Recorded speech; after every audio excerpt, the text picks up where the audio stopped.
آیت نمبر 145 ولا ان اور البتہ اگر آتیتا لاؤ تم اوت الکتاب جو دیے گئے کتاب بکلی آیا ہر نشانی ماں تابعو نہیں وہ پیروی کریں گے قبلہ تک آپ کے قبلے کی. اب یہاں پہ کہا جا رہا ہے کہ اگر تم لے آؤ چاہے تم اہل کتاب کے پاس کوئی بھی آیت کہتے ہیں کوئی بھی نشانی کوئی بھی دلیل کچھ بھی لے آؤ نا تو وہ تمہارے قبلے کی پیروی نہیں کریں گے. کون؟ جو دیے گئے کتاب اہل کتاب میں یہود و نصارہ جو ہیں کہ اگر آپ چاہے ان کو کتنے ہی دلائل دیں کتنا ہی سمجھانے کی کوشش کریں وہ آپ جس نے نہیں ماننا نا اس نے نہیں ماننا. اب حضرت ابراہیم علیہ السلام کو جب آپ کو پتہ ہے جب جلایا گیا تھا جب باندھ کے جلایا گیا تھا نا ان کو تو ایون جو ان کی جسم کے اوپر جو کہتے ہیں جو رسی تھی نا وہ بھی جل گئی تھی. حضرت ابراہیم علیہ السلام کو اللہ نے بچا لیا تھا نا وہ نہیں جلے تھے لیکن جو ان کے جسم پہ رسی تھی نا وہ بھی جل گئی تھی. تو اتنا قریب سے دیکھ کے بھی جن لوگوں نے کوئی ماننا تھا نہیں ماننا تھا. جنہوں نے نہیں ماننا اس نے نہیں ماننا. ٹھیک ہے چاہے کچھ بھی ہو جائے نہیں ماننا. تو یہاں پہ یہ کہا ہے کہ البتہ اگر تم ان کے پاس جو دیے گئے کتاب کوئی بھی نشانی لے آؤ تو وہ نہیں. نبی صلی اللہ علیہ وسلم کا کیا تھا کہ یہ کیا کریں یہ مان جائیں کہ یہ اللہ کی کتاب ہے یہ تو ان کی تو کتابوں میں لکھا ہوا ہے تو یہ اگر مان جائیں گے تو کتنا بڑی لوگ کتنی بڑی جماعت اللہ کا دین کا کام کتنے اچھے سے کر سکتے ہیں. لیکن وہ نہیں آتے تھے اس طرف. وما انت بتابین قبلتہم اور ابھی کیا اور نہیں ہو تم پیروی کرنے والے ان کے قبلے کی کہ اب آپ ان کے قبلے کی طرف منہ کر کے اب آپ کیا کریں گے ان کی پیروی اب آپ نہیں کریں گے. وما اور نہ بعضہم نہ کوئی ان کا بھی تابعین پیروی کرنے والا ہے قبلہ کے بعضن بعض کی. مطلب کسی کی اس سے مراد یہ ہے کہ انہی میں سے جیسے یہود میں سے بھی یا نصارہ میں سے بھی یہ سب ایک قبلے کو فالو نہیں کرتے ہیں. میں نے آپ کو بتایا تھا کہ یہ جو یہود ہے یہ مغرب کی طرف ایک چٹان ہے اس چٹان کی طرف منہ کر وہ پڑھتے ہیں اپنی عبادت کرتے ہیں اور جو دوسرے نصارہ ہیں وہ مشرق کی طرف کے حضرت مریم مشرق کی طرف گئی تھی. وہ آگے انشاءاللہ آپ سب مریم میں پڑھیں گے کہ اللہ تعالیٰ نے مشرق کی طرف رکھا تھا تو وہ مشرق کی طرف مطلب خود بھی وہ ایک اس میں نہیں ہے. ٹھیک ہے تو اسی لیے ولا ان اور البتہ اگر ولا ان اتبعتا اور البتہ اگر تم نے پیروی کی اہواءہم ان کی خواہشات کی من بعد اس کے بعد ما جاءک آ گیا تمہارے پاس من علم میں سے. مطلب کہ اگر اب تم نے ان کی خواہشات کی پیروی کی کب جب تمہارے پاس کیا آ گیا علم آ گیا اب تمہیں پتہ ہے اب تم سمجھ چکے ہو تمہیں ساری بات پتہ ہے. اس کے بعد اگر تم دوسروں کی مرضی کے مطابق چلو انک اذا لمن الظالمین اور بے شک البتہ تم کیا ہو جاؤ گے ظالموں میں سے ہو جاؤ گے. یہ ہمارے لیے بھی حکم ہے کہ جب ہم اللہ کے دین کی طرف آتے ہیں تو دین میں آنے کے بعد علم آنے کے بعد اب آپ کو صحیح غلط کا سمجھ آنے کے بعد اب آپ پڑھے لکھے ہیں چاہے آپ کو ایک بات بھی سمجھ میں آ گئی بھی ہے نا وہ آپ پڑھے لکھے اب وہ بات پہ اگر آپ عمل نہیں کر رہے ہیں تو آپ میں اور ایک بندہ جو نہیں پڑھا ہوا جو قرآن کی مجلس میں نہیں آیا وہ اس میں کیا فرق رہے گا. ٹھیک ہے نا. اور اگر علم آنے کے بعد میں دوسروں کی مرضی کی خواہشات کی پیروی کروں ٹھیک ہے کہ یہ میرے سے راضی ہو جائیں ایسے ہوتا ہے کہ ہم کیا کرتے ہیں ہم دوسروں کو راضی کرنے کے لیے کیا کرتے ہیں ہر طرح کا کمپرومائز کرنے کو تیار ہو جاتے ہیں. یہ آیت اس بات پہ دلیل ہے کہ دوسروں کے ساتھ دین کے معاملے میں کوئی کمپرومائز نہیں چلے گا. ہم کہتے ہیں یہ بھی خوش وہ بھی خوش یہ مسلک والے بھی خوش ہو جائیں وہ بھی خوش ہو جائیں. جو کون سی کتاب یہاں پہ مطلب جو دیے گئے کتاب پہلے کون کتاب دیے گئے آپ بتائیں. نصارہ والے کیا کتاب دیے گئے تھے انجیل اور یہود کون سے دیے گئے تورات. تو وہ کتاب پڑھے ہوئے ہیں. یہاں پہ اوتول کتاب کا کہنے کا مطلب بار بار اللہ تعالیٰ کا یہ ہے کہ جاہل نہیں ہے وہ یہ نہیں پتہ ہے یہ پڑھے لکھے لوگ ہیں یہ کتاب کا علم رکھنے والے ہیں. اور قرآن میں ہم نے پہلے پارے میں پڑھا تھا کہ اللہ تعالیٰ نے کہا کہ اصل علم والا وہی ہے جو کتاب کا علم رکھتا ہے. تو یہ تو اپنی کتاب کے ماہر تھے. تو یہاں پہ اپنے لیے سبق لکھ لیں کہ علم آنے کے بعد مجھے دوسروں کے جو ہے نا ان کی خواہشات کی پیروی نہیں کرنی. ہم کیا دوسروں کی خواہشات کی پیروی کرتے ہیں ان کو خوش کرنے کے لیے کہ اصل میں جو جماعت زیادہ ہوتی ہے نا جہاں پہ لوگ زیادہ جس طرف کے ہوتے ہیں چاہے وہ دنیا ہے چاہے وہ کسی بھی معاملے میں لوگ جس طرف وہ کہتے ہیں نا چلو تم ادھر کو ہوا ہو جدھر کی کہ جدھر کو سارے جا رہے ہیں تم بھی اس طرف جاؤ. لیکن اگر آپ کو پتہ ہے یہ بات دین کے ساتھ ٹکرا رہی ہے میری تو پھر ہم نے ان کی اپنی یا کسی کی خواہشات کی پیروی نہیں کرنی. اگر ہم خواہشات کی پیروی کرتے ہیں تو پھر کیا ہو جائے گا ظالموں میں سے ہو جاؤ گے. اور ظلم ہم کس پہ کر رہے ہیں تب سب سے پہلے خود پہ اور معاشرے پہ بھی ظلم کر رہے ہیں. ٹھیک ہے تو جب علم آ گیا سمجھ بوجھ آ گئی تو ہم نے کس کی پیروی نہیں کرنی اپنی خواہشات کی پیروی نہیں کرنی. ٹھیک ہے کہ خواہشات میں کیا ہوتا ہے کہ دوسروں کو خوش کرنے کے لیے یا اپنی مرضی کرنے کے لیے یہ سب نہیں کرتے. علم آنے کے بعد کوئی بندہ علم آ گیا کسی کے پاس اور پھر وہ اپنی مرضیاں کیسے کرتا ہے. یہ آیت نمبر اب ہم کرتے ہیں آیت نمبر 146 میں اللہ تعالیٰ بتاتے ہیں الذین آتیناہم الکتاب یعرفونہ کما یعرفون ابناءہم. الذین یہ وہ لوگ ہیں جن کو دی ہم نے کتاب یعرفونہ وہ پہچانتے ہیں اس کو. کس کو؟ کتاب کو، قرآن کو بھی، اللہ کے نبی صلی اللہ علیہ وآلہ وسلم کو بھی اور سارے احکامات کو بھی. وہ لوگ جن کو دی ہم نے کتاب، کون؟ اہل کتاب یہود و نصارہ جن کو بھی اللہ تعالیٰ نے پہلے کتاب دی. یعرفونہ وہ پہچانتے ہیں اس کو کس کو؟ نبی کو، قرآن کو اور سارے احکامات کو پہچانتے ہیں. کما یعرفون ابناہم جیسے کہ وہ پہچانتے ہیں اپنے بیٹوں کو. اپنے بیٹے سے کوئی لا علم ہو سکتا ہے؟ اپنے بیٹے کا کتنا اچھے سے پتہ ہے کہ یہ ہمارے بیٹے ہیں، اتنی پہچان ہے. تو اس سے مراد یہ ہے کہ اللہ کی کتاب کو ایسے جانتے ہیں، اتنا گہرا علم ہے ان کے پاس کہ اتنی علم ہے کہ اتنی گہری سمجھ بوجھ والے ہیں. اتنا علم ہے کہ کوئی دھوکہ نہیں دے سکتا انہیں. سمجھ رہے ہیں؟ اہل کتاب کے پاس کتنا علم ہے کہ کوئی انہیں دھوکہ نہیں دے سکتا. اتنا علم، اتنی گہری سمجھ بوجھ، ایسے پہچانتے ہیں اس کو جیسے کوئی اپنے بیٹے کو پہچانتا ہے. اپنے بیٹے سے کوئی کر سکتا ہے یہ سب؟ اس لیے کیا کہ بیٹوں کی ایک محبت زیادہ ہوتی ہے اور بیٹے سے تو انکار کوئی بھی نہیں کر سکتا. بیٹیوں کے معاملے میں تو پھر زیادتیاں کر جاتے ہیں نا. بیٹوں کے معاملے میں تو بڑا محبت ہوتی ہے، بڑا پیار. اللہ تعالیٰ نے ایک فطرتی بھی رکھا ہوتا ہے، ٹھیک ہے نا ایک یہ محبت. تو کیسے پہچانتے ہیں؟ کس کو پہچانتے ہیں یہ بتائیں؟ جن کو دی ہم نے کتاب، وہ نبی صلی اللہ علیہ وآلہ وسلم کو. اب نبی صلی اللہ علیہ وآلہ وسلم کو یہ تھا کہ یہ قرآن کو یہ کیوں انکار کریں؟ یہ تو جانتے ہیں.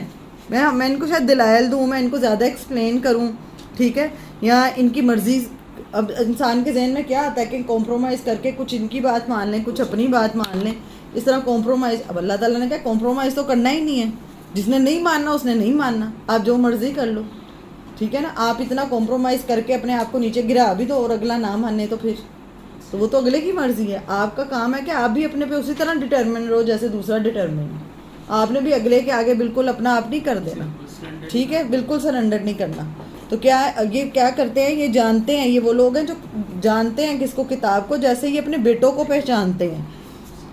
وَإِنَّ فَرِيقًا مِّنْهُمْ اور بے شک ایک گروہ ان میں سے لَا يَكْتُمُونَ الْحَقَّ البتہ چھپاتا ہے حق کو.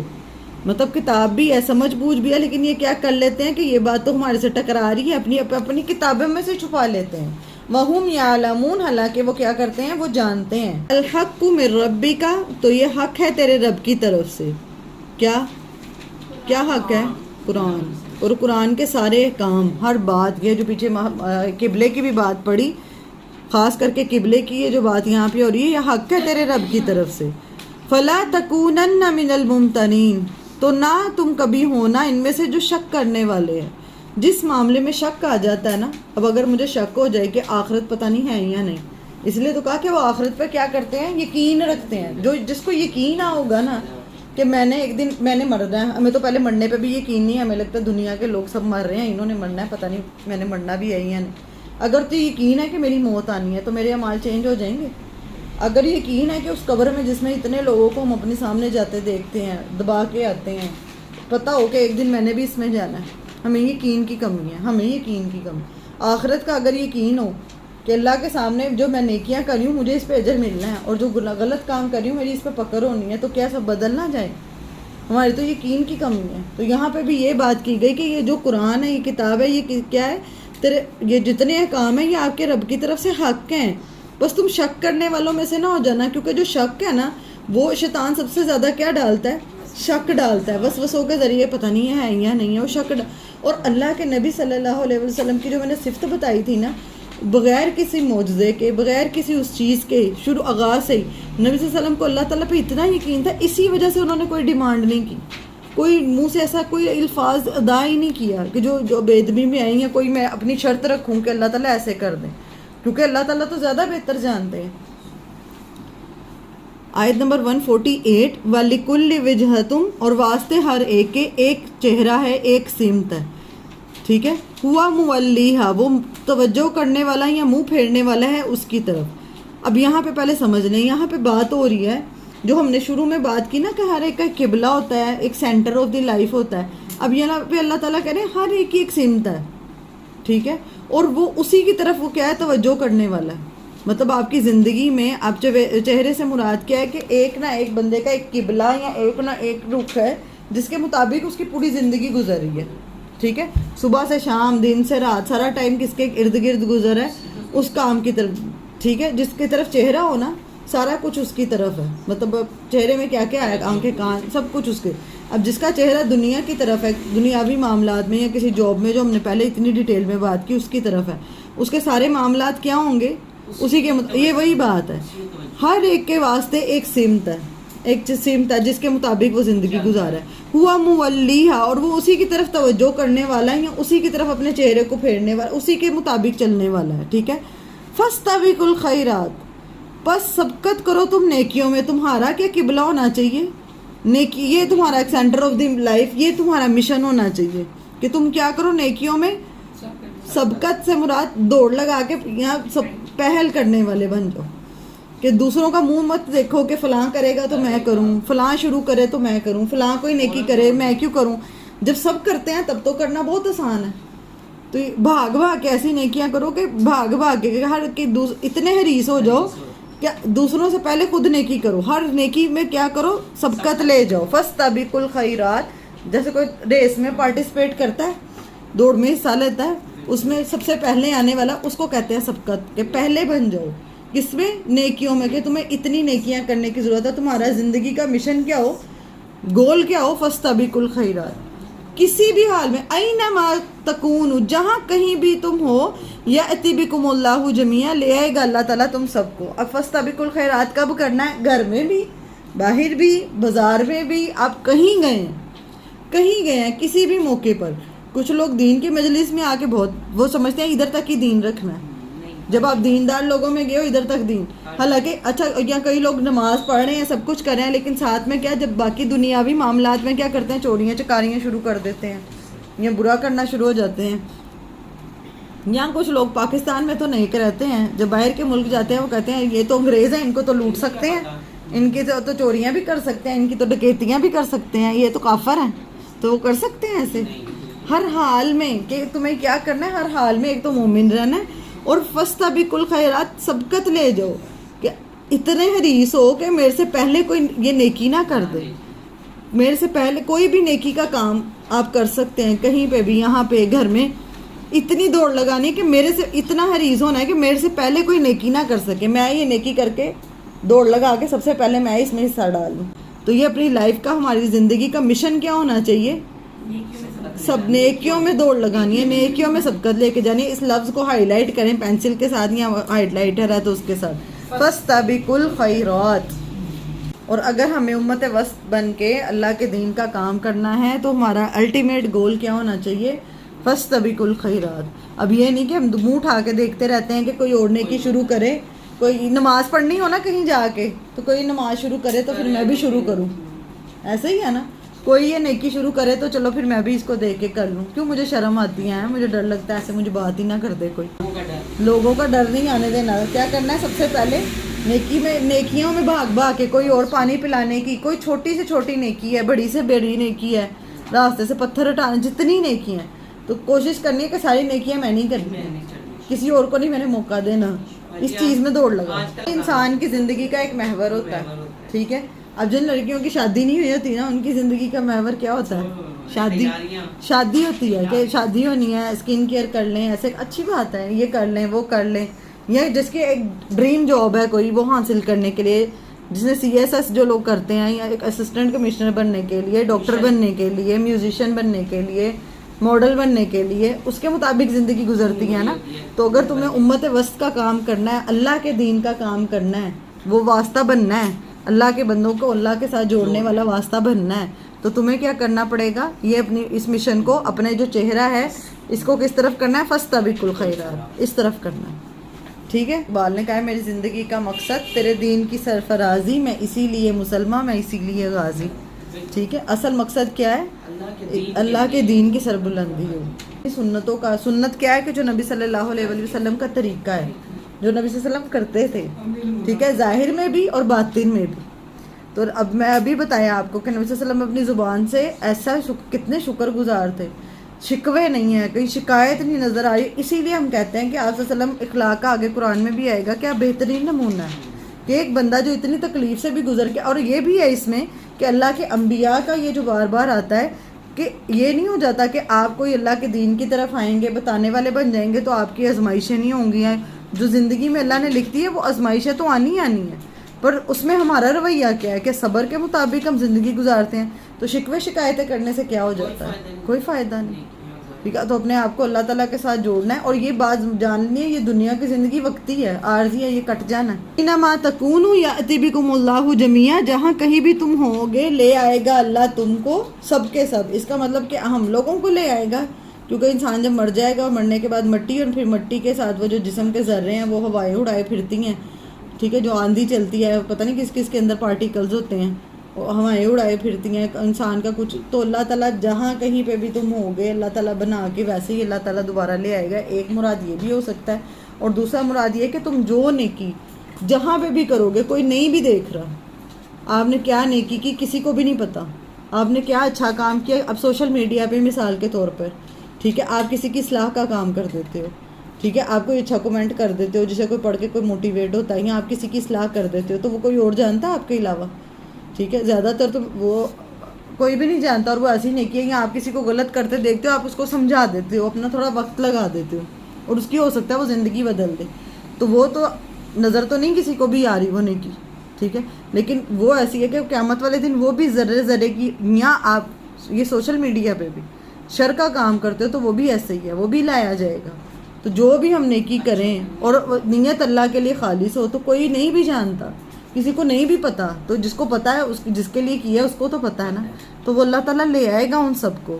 ان اللہ علی کل شیء قدیر، اور اللہ بے شک اوپر ہر چیز کے اوپر کیا ہے، قدرت رکھنے والا ہے. وَمِنْ حَيْثُ خَرَجْتَ فَوَلِّ وَجْهَكَ شَطْرَ الْمَسْجِدِ الْحَرَامِ، اور جہاں کہیں تم ہو تم نکلو تو پھیر لو اپنے چہرے کو کس کی طرف؟ مسجد حرام کی طرف. وَإِنَّهُ لَلْحَقُّ مِنْ رَبِّكَ، اور بے شک وہ البتہ حق ہے تیرے رب کی طرف سے. اب یہاں پہ اس حکم کی بار بار، یہ تقریباً 3 دفعہ یہ حکم آئے گا، بار بار اللہ تعالیٰ اس حکم کی تائید کی ہے کہ کس طرف منہ کر کے نماز پڑھنی ہے. اس میں کوئی شک نہیں کہ کس طرف. اب قبلہ کیا ہے؟ اب خانہ کعبہ کی طرف منہ کر کر یہ قبلہ آپ کا چینج ہے. اب آپ کا کسی اور کی طرف منہ کر کے اب نماز پڑھنے کی ضرورت نہیں ہے، چاہے آپ دنیا میں کسی بھی کونے پہ ہو. ٹھیک ہے، تو اپنے چہرے کو کیا کریں؟ مسجد حرام کی طرف پھیر لیں. وَأَنَّهُ لَلْحَقُّ مِنْ رَبِّكَ، اور بے شک البتہ وہ حق ہے تیرے رب کی طرف سے. وَمَا اللَّهُ بِغَافِلٍ عَمَّا تَعْمَلُونَ، اور اللہ غافل نہیں ہے اس سے جو تم عمل کرتے ہو. یہ بار بار آ رہا ہے کہ اللہ تعالیٰ بھولنے والا نہیں ہے. غافل کا مطلب ابھی بتایا میں نے، کیا مطلب تھا؟ ایک تو بھولنا، دوسرا اور میں مشغول ہو کے اصل کو بھول جانا. تو ایسا اللہ تعالیٰ کے ساتھ نہیں ہے کہ ہم میں سے جو بھی جو عمل کر رہا ہے اللہ تعالیٰ اسے غافل نہیں ہے. وَمِنْ حَيْثُ خَرَجْتَ فَوَلِّ وَجْهَكَ شَطْرَ الْمَسْجِدِ الْحَرَامِ، اور جہاں کہیں سے تم نکلو تو پھیر لو اپنا چہرہ کس کی طرف؟ مسجد حرام کی طرف. وَحَيْثُ مَا كُنْتُمْ، اور جہاں کہیں بھی تم ہو، فَوَلُّوا وُجُوهَكُمْ، تو پھیر لو اپنے چہروں کو شطرہ اسی کی طرف. لِأَلَّا، تاکہ نہ یکون ہو، للناس لوگوں کے لیے، علیکم تمہارے خلاف، حجت، مطلب کہ کسی کے پاس تمہارے خلاف کوئی حجت نہ رہ جائے.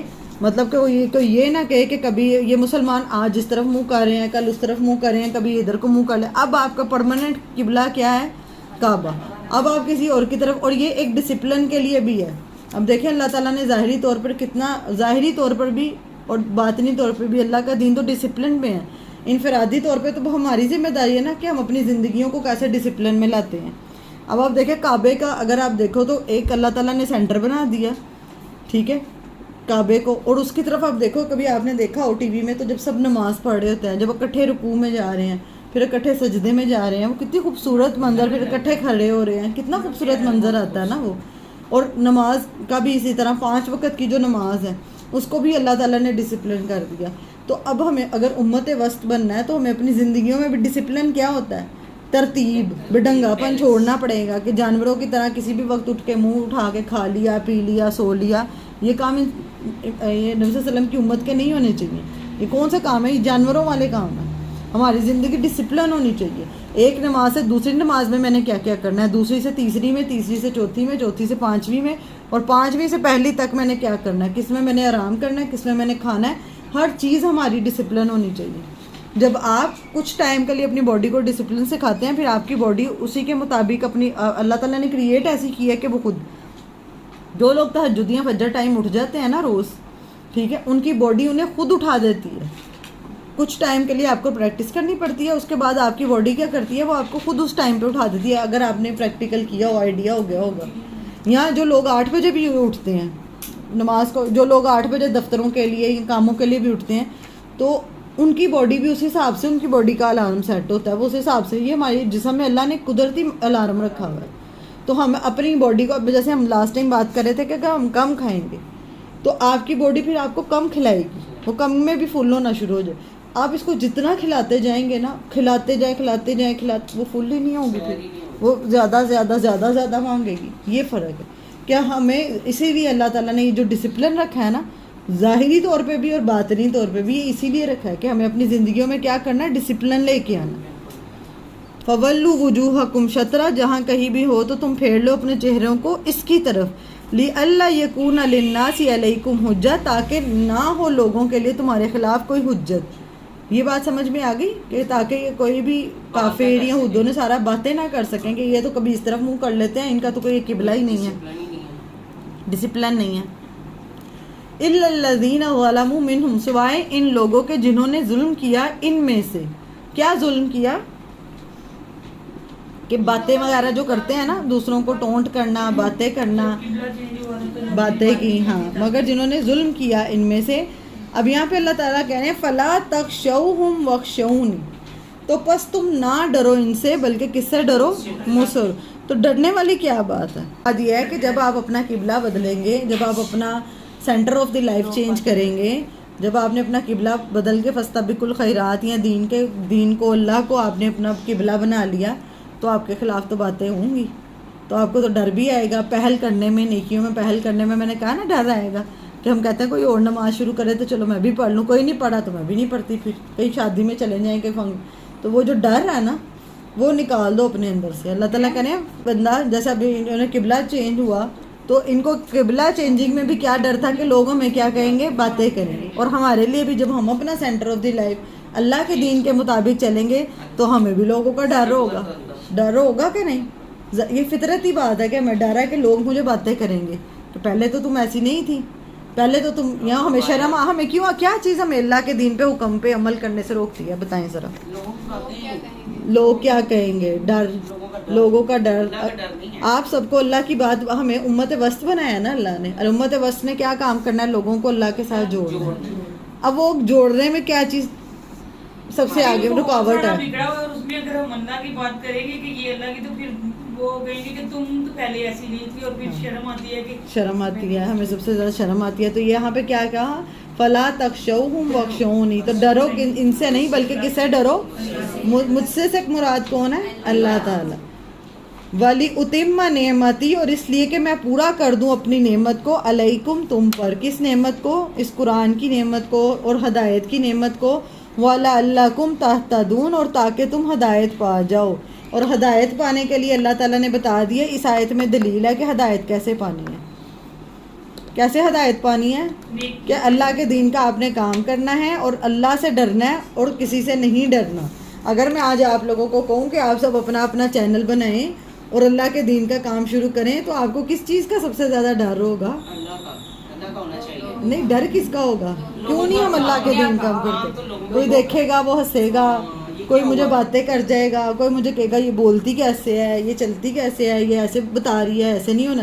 کس چیز کا ڈر ہے, لوگوں کا ڈر ہے. تو یہاں پہ اللہ تعالیٰ نے کہہ دیا. اور دیکھیں یہ کام جو اللہ کے دین کا نا, یہ اللہ نے جانوروں سے بھی لے لینا ہے, یہ آپ نہیں کریں گے. اللہ تعالیٰ بدل کے اس جگہ, کسی بھی جگہ پہ آپ اللہ کے دین کا کام کریں, میں مثال کے طور پہ چھوڑ دوں گی, میرے سے بہتر اللہ تعالیٰ پیدا کر دے گا اور ابھی بھیج دے گا دین سکھانے والے. مجھے تو خود اپنا بھاگ کے اپنا حصہ ڈالنا ہے کہ میرا بھی کچھ حصہ تھوڑا سا اس دین میں ڈل جائے, ٹھیک ہے نا.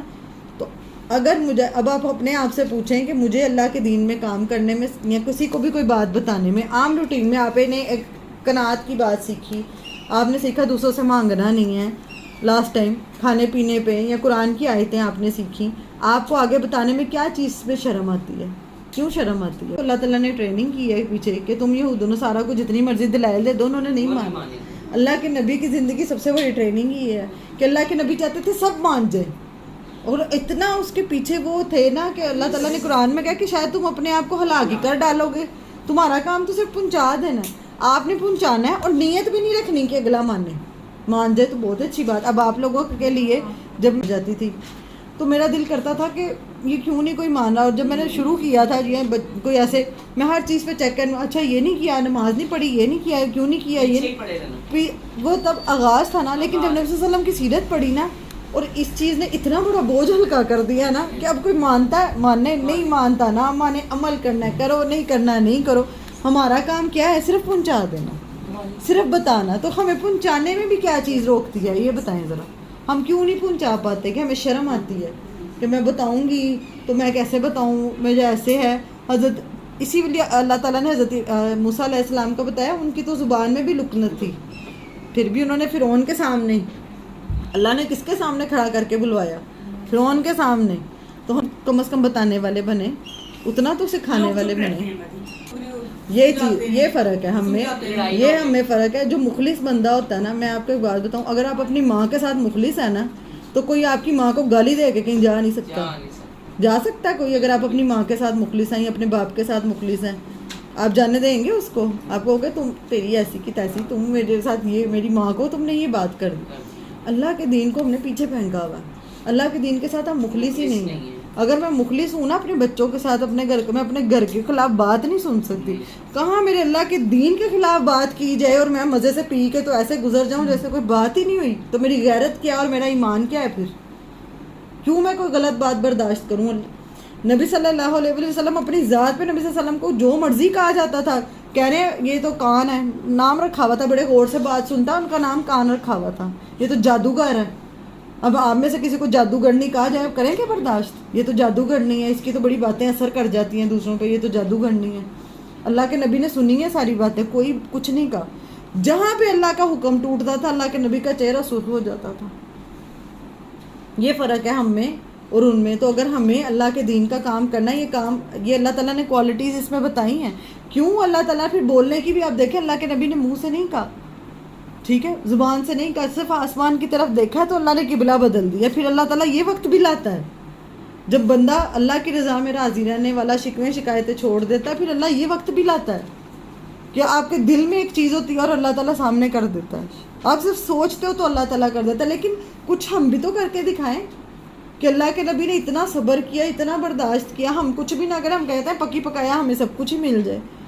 تو اگر ہمیں اللہ کے دین کا کام کرنا ہے تو ایسا بننا پڑے گا, ٹھیک ہے. اور سب سے بڑا کہ یہ ڈر اپنے اندر سے نکالنا پڑے گا کہ لوگ مجھے کیا کہیں گے. فلا تخشوہم واخشونی